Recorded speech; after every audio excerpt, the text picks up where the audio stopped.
An increasing number of lawmakers and leaders in the alcohol industry are getting behind the idea of changing the state's alcohol laws. The two main issues are Sunday sales and cold beer sales. A legislative commission tasked with studying the state's alcohol rules is beginning to prepare its recommendations for the General Assembly. And as Barbara Brosier reports, the big challenge is how to draft legislation that doesn't favor one type of store over the other.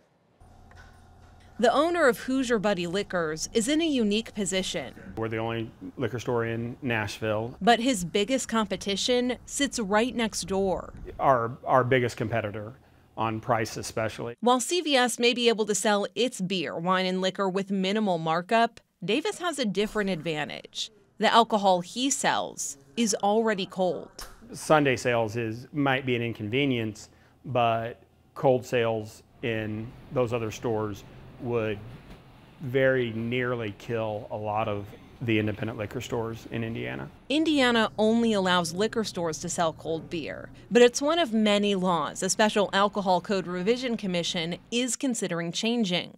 Members are tasked with examining several aspects of the state's alcohol laws, including the prohibition on Sunday sales and issues with obtaining alcohol permits. The commission met for the 5th time this week, and former Indiana excise police officer Terry Bauer outlined his proposal for changing some of the decades-old rules. He wants to allow liquor, grocery, and convenience stores, as well as pharmacies, to sell alcohol on Sundays, but keep cold beer confined to liquor stores. All permit holders, by my suggestions, will have new opportunities for sales, and the playing field will be considerably leveled. Under Bauer's proposal, the stores could sell alcohol from noon to 7 p.m. on Sundays, but pharmacies would have to put all alcoholic beverages in an area that's separate from other products. They would also have to provide a separate checkout station for alcohol. And he wants all clerks that ring up alcohol to be at least 21 years old and have a liquor permit. Bauer says the changes would result in new revenue for each type of store, but some question that claim. I just don't know that it is the proper role of the legislature to choose to protect one segment of the industry and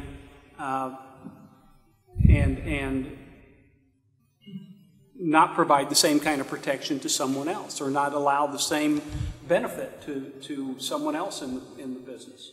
And others still argue some of the expansions could be harmful to Hoosiers. I'm not opposed to some of what we're talking about, even the Sunday sales issue and that.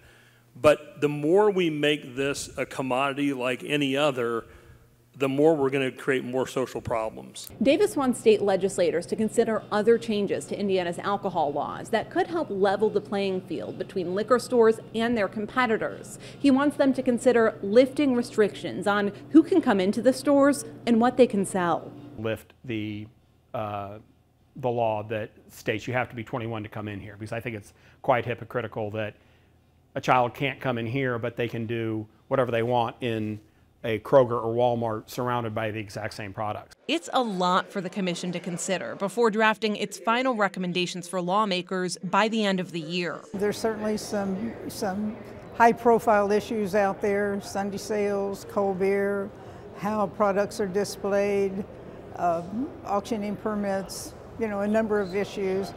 I would not want to speculate on how the commission will decide to approach each one of those.